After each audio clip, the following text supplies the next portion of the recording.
ವಿಪಕ್ಷ ನಾಯಕರಾದಂತಹ ಆರ್ ಅಶೋಕ್ ಅವರು face training ಮಾಡ್ತಾರೆ ಅಂತ ಇವತ್ತೇ ಗೊತ್ತಾಗಿದ್ದು. ಇರಲಿ, ಆಯಿತು. ಈ ಕಾರ್ಯಕ್ರಮದಲ್ಲಿ ಭಾಗವಹಿಸೋದಕ್ಕೆ ಅತಿಥಿಗಳು ನಮ್ಮೊಂದಿಗಿದ್ದಾರೆ. ಬನ್ನಿ ಅವ್ರನ್ನ ವೆಲ್ಕಮ್ ಮಾಡೋಣ. ನಮ್ಮೊಂದಿಗೆ ಇದ್ದಾರೆ ಬಿಜೆಪಿ ವಕ್ತಾರರು ಮತ್ತು ಹಿರಿಯ ನಾಯಕರು ಆದಂತಹ MD ಲಕ್ಷ್ಮೀನಾರಾಯಣ್ ಸರ್. ತಮಗೆ ವಿಶೇಷ ಕಾರ್ಯಕ್ರಮಕ್ಕೆ ಸ್ವಾಗತ.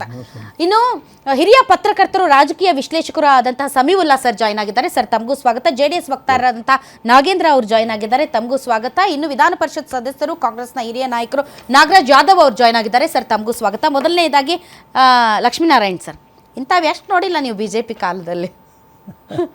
ಏನ್ರಿ ಸರ್, ಎಷ್ಟು ಸರಿ ನೋಡಿಲ್ಲ ನೀವು? ಇದೇನು ಹೊಸ್ತಲ್ಲ ನಿಮಗೆ, ಆದರೆ ಇವ್ರಿಗೆ ಹೊಸ್ತು. ಕಾಂಗ್ರೆಸ್ ಅನ್ನೋರಿಗೆ ಇತ್ತೀಚೆಗೆ, ಹಳೆ ಕಾಂಗ್ರೆಸ್ಸಲ್ಲಿ ಏನಿಲ್ಲ, ಅವ್ರಿಗೆ ಅನುಭವ ಇದೆ. ಇತ್ತೀಚೆಗೆ ಒಂದು ಸ್ವಲ್ಪ, ಎಸ್ಪೆಷಲಿ ನಮ್ಮ ಜನರೇಷನ್ಗೆ ಇದೊಂದು ಸ್ವಲ್ಪ ಹೊಸತು, ಒಂದು ಸ್ವಲ್ಪ ಈ ಥರದ ಬೆಳವಣಿಗೆಗಳು.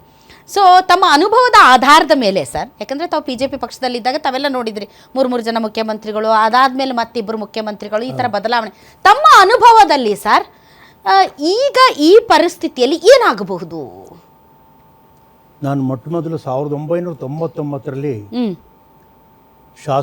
ಹೊಸದಾಗಿ ಶಾಸಕನಾಗಿ ಆಯ್ಕೆ ಆದಂಥ ಸಂದರ್ಭದಲ್ಲಿ ಅವಾಗ ರಾಜಕೀಯದ ಮುತ್ಸದಿಗಳು ಒಂದು ಮಾತನಾಡ್ತಾ ಇದ್ರು. ರಾಜಕೀಯ ಅಂತಕ್ಕಂಥ 4 ಅಕ್ಷರದಲ್ಲಿ ರಾಜ್ಯದ ಜನತೆಗೆ ಕೀರ್ತಿ ಮತ್ತು ಯಶಸ್ಸು ಕೊಡ್ತಕ್ಕಂಥದ್ದೇ ರಾಜಕಾರಣಪ್ಪ, ಬಹಳ ಹುಷಾರಾಗಿ ರಾಜಕಾರಣ ಮಾಡಬೇಕು ಅಂತಕ್ಕಂಥ ಮಾತನ್ನ ಅನೇಕ ರಾಜಕೀಯ ಮುತ್ಸದಿಗಳು ಹೇಳಿರ್ತಕ್ಕಂಥ ಮಾತಿನ ವ್ಯವಸ್ಥೆನಲ್ಲಿ ಇವತ್ತಿನವರೆಗೂ ಕೂಡ ನಾವು ರಾಜಕಾರಣ ಮಾಡ್ಕೊಂಬಂದಂಥದ್ದು. ಆದ್ರೆ ಇವತ್ತು ನಡೀತಾ ಇರತಕ್ಕಂಥ ಒಂದು ಪರಿಸ್ಥಿತಿ, ರಾಜಕಾರಣದ ವ್ಯವಸ್ಥೆನಲ್ಲಿ ಡೇ 1ನಿಂದ ಕಾಂಗ್ರೆಸ್ ಸರ್ಕಾರ ಅಧಿಕಾರಕ್ಕೆ ಬಂದು 2.5 ವರ್ಷ ಕಳೆದ್ರು, ಡೇ 1ನಿಂದಲೂ ಕೂಡ ಕೇವಲ ಮುಖ್ಯಮಂತ್ರಿಗಳ ಬಗ್ಗೆನೇ ಚರ್ಚೆ ಆಗ್ತಾ ಇದೆ ಹೊರತು ಯಾವುದೇ ವಿಚಾರದಲ್ಲಿ, ಬೇರೆ ವಿಚಾರದಲ್ಲಿ ಚರ್ಚೆ ಆಗ್ತಾ ಇಲ್ಲ.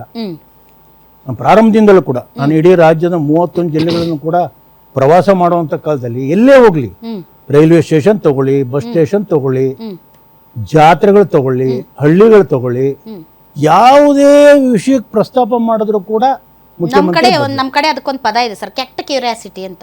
ಕೆಟ್ಟ ಕುತೂಹಲ ಓಕೆ, ಕೆಟ್ಟ ಕುತೂಹಲ ಅಂದ್ರೆ ಅದು ವಿಪರೀತ ಕುತೂಹಲ ಅಂತ. ಕೆಟ್ಟ ಕುತೂಹಲ, ಯಾರು DK ಶಿವಕುಮಾರ್ ಮುಖ್ಯಮಂತ್ರಿ ಆಗ್ತಾರ? ಇದೇ ಪ್ರಶ್ನೆ, ನೀವೆಲ್ಲ ಹೋಗ್ಲಿ, ನಮಗೂ ಅದೇ ಪ್ರಶ್ನೆ. ಮೊದಲು ರಾಜಕಾರಣ ಈ ಸ್ಥಿತಿಯಲ್ಲಿ ಇರಲಿಲ್ಲ. ನಾನು ನೋಡಿದಾಗ ಜನತೆ ತನ್ನದೇ ಆದಂತ ವ್ಯವಸ್ಥೆ, ತನ್ನದೇ ಆದಂತ ವೃತ್ತಿ, ಆ ಕೆಲಸದಲ್ಲಿ ನಿರತರಾಗಿದ್ರು. ಯಾವಾಗಲೂ ಒಂದ್ಸಲ ಮಾಧ್ಯಮದ ಮುಖಾಂತರ ರಾಜಕೀಯವನ್ನ ತಿಳ್ಕೊಂತ ಇದ್ರು. ಆದ್ರೆ ಇವತ್ತು ಏನಾಗಿದೆ ಅಂದ್ರೆ 24 ಗಂಟೆಗಳು ಕೂಡ ಸಾಮಾನ್ಯ ಜನತೆ, ಕಟ್ಟ ಕಡೆನಲ್ಲಿರ್ತಕ್ಕಂಥ ಗುಡಿಸಲಲ್ಲಿ ವಾಸ ಮಾಡ್ತಕ್ಕಂಥವ್ನು ಕೂಡ ಈಗ ದೂರವಾಣಿ ಪುಕ್ಕಟೆ ಆಗಿರೋದ್ರಿಂದ ತಕ್ಷಣ ಫೋನ್ ಮಾಡ್ತಾರೆ. ಆಯ್ತು, ಮುಖ್ಯಮಂತ್ರಿ ಸಿದ್ದರಾಮಯ್ಯನವರು ಯಾವಾಗ ರಾಜೀನಾಮೆ ಕೊಡ್ತಾರೆ, DK ಯಾವಾಗ ಆಗ್ತಾರೆ, ಇದೇ ಆಗೋಗಿದೆ.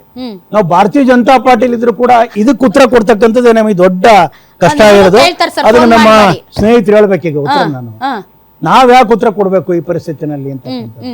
ದೇಹದಲ್ಲಿ ಬ್ಯಾಡ್ ಕೊಲೆಸ್ಟ್ರಾಲ್ ಜಾಸ್ತಿ ಆದಾಗ ಹಾರ್ಟ್ ಅಟ್ಯಾಕ್ ಆಗೋ ಚಾನ್ಸಸ್ ಜಾಸ್ತಿ. ಇತ್ತೀಚೆಗಂತೂ ಸಿಕ್ಕಾಪಟ್ಟೆ ನ್ಯೂಸ್ನ ಕೇಳ್ತಾನೆ ಇದ್ದೀವಿ. ಸೊ ಬ್ಯಾಡ್ ಕೊಲೆಸ್ಟ್ರಾಲ್ನ ಕಮ್ಮಿ ಮಾಡೋದಕ್ಕೆ ಉತ್ತಮವಾದ ಆಹಾರ ತುಂಬಾ ಇಂಪಾರ್ಟೆಂಟು. ಜೀನಿ ಸ್ಲಿಮ್ ಯೂಸ್ ಮಾಡಿ. ಕರೆಕ್ಟ್, ಜೀನಿ ಸ್ಲಿಮ್ನಲ್ಲಿ ಇರುವಂತಹ ಎಷ್ಟೋ ಆಹಾರ ಧಾನ್ಯಗಳು ಕೊಲೆಸ್ಟ್ರಾಲ್ ಲೆವೆಲ್ನ ಕಮ್ಮಿ ಮಾಡೋದಕ್ಕೆ ಹೆಲ್ಪ್ಫುಲ್ ಆಗುತ್ತೆ. ಸೊ ಹೆಲ್ದಿ ಆಗಿರಿ, ಜೀನಿ ಸ್ಲಿಮ್ನ ಯೂಸ್ ಮಾಡಿ. ಸರ್, ಇವತ್ತು ಏನು ಬ್ರೇಕ್ಫಾಸ್ಟ್ ಮೀಟಿಂಗ್ ಮಾಡಿದ್ದಾರೆ ಸರ್ ಇವತ್ತು? ಯಾಕಂದ್ರೆ ಇವತ್ತು ಮೆನು ಬಗ್ಗೆ ಇಂಟರ್ನ್ಯಾಷನಲ್ ಚರ್ಚೆ ಆಗ್ತಾ ಇದೆ. ನಾಟಿ ಕೋಳಿ ಸಾರು ಮತ್ತು ಮುದ್ದೆ ಇದೆ ಅಲ್ಲ ಸರ್, ಇಂಟರ್ನ್ಯಾಷನಲ್ ವೈರಲ್ ಫುಡ್ ಇವತ್ತದು. ಎಲ್ಲರೂ ಕೂಡ ಲೆಟಸ್ ಟ್ರೈ ಅಂತ ಭಾರತದಲ್ಲಿರುವ ಎಲ್ಲ ಜನ ಅದನ್ನು ಟ್ರೈ ಮಾಡ್ತಾ ಇದ್ದಾರಂತೆ. ಅದರಲ್ಲೂ ಕೂಡ ಸ್ಪೆಷಲ್ ಕನಕಪುರ ಕೋಳಿದು ಬೇರೆ ಇದು. ಇಡ್ಲಿ ಮುದ್ದೆ ಅಲ್ಲ, ಇಡ್ಲಿ ಮತ್ತು ಕನಕಪುರ ಕೋಳಿದು ಸರ್. ಸೊ ಇದು ಈ ಬ್ರೇಕ್ಫಾಸ್ಟ್ ಮೀಟಿಂಗ್ ಏನಿದೆ ಸರ್, ಇದು ತುಂಬ ಸಕ್ಸಸ್ಫುಲ್ ಆಗಿದೆಯಾ ಸರ್? ತಮಗೇನು ಅನಿಸುತ್ತೆ? ಇದರಲ್ಲಿ ಏನಾದರೂ ಒಂದು ಏನಾದರೂ ಫಾರ್ಮುಲಾ, ಸೂತ್ರ, ಆಹಾರ ಪದ್ಧತಿ ಬಗ್ಗೆ ನಾನು ಟೀಕೆ ಮಾಡಕ್ಕೆ ಅಲ್ಲ, ಟೀಕೆ ಅಲ್ಲ ಸರ್, ಇದು ನಮ್ಮ ಶೈಲಿ, ನಮ್ಮತನ. ಈಗ ಸನ್ಮಾನ್ಯ ಸಿದ್ದರಾಮಯ್ಯನವ್ರಿಗೆ ಮೊದಲಿಂದಲೂ ಕೂಡ ನಾನ್ ವೆಜ್ ಬಹಳ ಪ್ರೀತಿ. ಅದು ನಾಟಿ ಕೋಳಿ, ಅದು ಕನಕಪುರದ್ದು ಅಥವಾ ಯಾವುದೋ ಒಂದು ಟಿವಿನಲ್ಲಿ ನಾನು ಬೆಳಗ್ಗೆ ನೋಡ್ತಾ ಇದ್ದೆ. ಸರ್ಕಾರ ಹೇಳಿದ್ರು ಕನಕಪುರದ ಕೋಳಿ ಅಂತ ಅವ್ರು ಹೇಳಿದ್ರು, ಸಿದ್ದರಾಮಯ್ಯ ಹೇಳಿದ್ರು. ಆದ್ರೆ ನಾನು ಮಾಧ್ಯಮದಲ್ಲಿ, ನಿಮ್ಮ ಯಾವ ಮಾಧ್ಯಮ ಗೊತ್ತಿಲ್ಲ ನನಗೆ, ನಾನು ನೋಡಿದೆ, ಅದ್ರಲ್ಲಿ ಬಂತು ಸರ್ಕಾರಿ ಬಂಗ್ಲೆನಲ್ಲಿ ಬೆಳೆಸಿರ್ತಕ್ಕಂಥ ನಾಟಿ ಕೋಳಿ ಅಂತ ಬಂತು. ಇನ್ನೂ ಒಂದು ಹೆಜ್ಜೆ ಮುಂದೆ. ಸರ್ಕಾರಿ ಬಂಗ್ಲೆ, DK ಶಿವಕುಮಾರ್ ಅವರ ಸರ್ಕಾರಿ ಬಂಗ್ಲೆಯಲ್ಲಿ ಬೆಳೆಸಿರ್ತಕ್ಕಂಥ ನಾಟಿ ಕೋಳಿ ಅಂತ ಬಂತು. ನನಗೆ ಬಹಳ ಆಶ್ಚರ್ಯ ಆಯ್ತು. ಅಪ್ಪ ಸರ್ಕಾರನೂ ಕೂಡ ನಾಟಿ ಕೋಳಿ ಬೆಳೆಸ್ತಾ ಇದೆಯಲ್ಲಪ್ಪ ಅಂತಕ್ಕಂಥದ್ದು ವಿಶೇಷತೆ ಇದೆ. ಕುಟ ಮಹಾಮಂಡಲಿಯಿಂದ ಆದ್ರೆ ಸನ್ಮಾನ್ಯ ಮುಖ್ಯಮಂತ್ರಿಗಳಾದ ಸಿದ್ದರಾಮಯ್ಯನವರು ಹೇಳಿದ್ರು ಇಲ್ಲ ಕನಕಪುರದಿಂದ ತರ್ಸಪ್ಪ ಅಂತ ಹೇಳಿದ್ದೆ ಕೋಳಿನ, ಹಾಗಾಗಿ ನಮ್ಮ DK ಕನಕಪುರದಿಂದ ಅಲ್ಲ ಏನ್ ಮದ್ದಾರದ್ರು ಅಲ್ಲಿ ಅಂತ ನನಗನ್ನಿಸ್ತಕ್ಕಂಥದ್ದು. ಮಸಾಲೆ ಅರಿಯೋದ್ರ ಜೊತೆಗೆ ಮದ್ದು ಅರಿಬೇಕಲ್ಲ ಸರ್.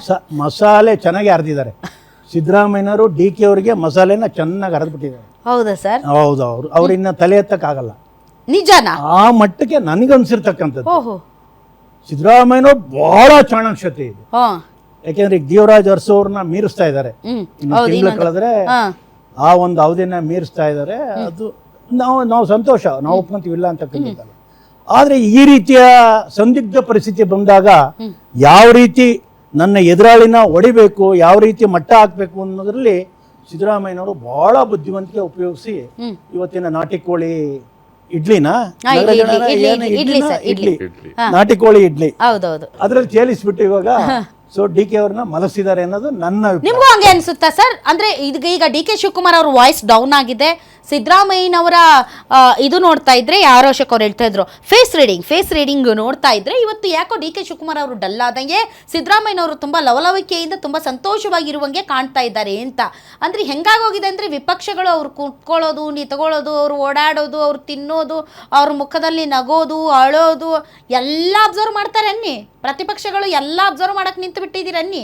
ಅಲ್ಲ, ಇವತ್ತು ಸಿದ್ದರಾಮಯ್ಯ ಅವ್ರ ಹೇಳಿಕೆ ನೀವು ನೋಡಿರ್ಬೋದು, ಎಷ್ಟು ಅಸಹಾಯಕವಾದ ಹೇಳಿಕೆ ಕೊಟ್ಟಿದ್ದಾರೆ ಅಂದ್ರೆ ರಾಜಕೀಯ ಯಾರಿಗೂ ಶಾಶ್ವತ ಅಲ್ಲ ಅನ್ನೋದು ಅವರು ಒಂದು ಸೂಕ್ಷ್ಮವಾಗಿ ಹೇಳಿದ್ರು. ಅಂದ್ರೆ ಅಲ್ಲಿ ಒಂದು ಒಪ್ಪಂದ ಡಿಕ್ಲೇರ್ ಮಾಡ್ಕೊಂಡಿದ್ದೀವಿ, ನನಗಿದು ಶಾಶ್ವತ ಇಲ್ಲ, ನನ್ಗೆ ಒಳ್ಳೆ ಊಟ ಕೊಟ್ಟವ್ರೆ, ಗುಟ್ಟು ರಟ್ಟಾಗಿದೆ, ಇವಾಗ ಬಹಿರಂಗವಾಗಿದೆ.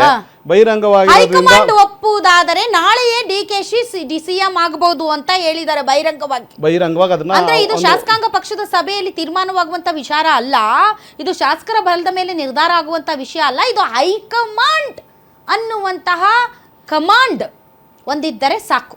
ಅದು ಹೈಕಮಾಂಡ್ ಮೇಲೆ ನಿರ್ಧಾರ ಆಗಿದೆ. ಹೈಕಮಾಂಡ್ ಕೂಡ ಅಲ್ಲಿ 2 ಭಾಗ ಆಗೋಗಿದೆ, ಅಲ್ಲಿ ಕೂಡ 2 ಭಾಗ ಆಗಿದೆ. ನೀವು ನೋಡಿ, ಇವತ್ತು ವೇಣುಗೋಪಾಲ್ ಬಂದು ಪ್ಯೂರ್ಲಿ ಸಿದ್ದರಾಮಯ್ಯ ಸಪೋರ್ಟ್ ಅಲ್ಲಿ ಇದ್ದಾರೆ. ಇವರು ಏನು ನಮ್ಮ ಸೂರ್ಜೇವಾಲ ಅವರು ಬಂದ್ಬಿಟ್ಟು DK ಶಿವಕುಮಾರ್ ಫೇವರ್ ಆಗಿದ್ದಾರೆ. ಸೊ ಅಲ್ಲಿ ಒಪ್ಪಂದ ಏನಂದ್ರೆ ಒಂದ್ ಕಡೆ ಪುಷ್ ಮಾಡ್ತಾ ಇದ್ದಾರೆ ಸಿದ್ದರಾಮಯ್ಯ ಕಂಟಿನ್ಯೂಷನ್ಸ್ ಮಾಡಿ ಅಂತ, ಇನ್ನೊಂದ್ ಕಡೆ ಪುಷ್ ಮಾಡ್ತಾ ಇದ್ದಾರೆ DK ಶಿವಕುಮಾರ್ ತಗೊಂಡ್ಬನ್ನಿ ಅಂತ. ಫುಲ್ DK ಶಿವಕುಮಾರ್ ಫೇವರ್ ಆಗೇ ಇದ್ದೀರಾ.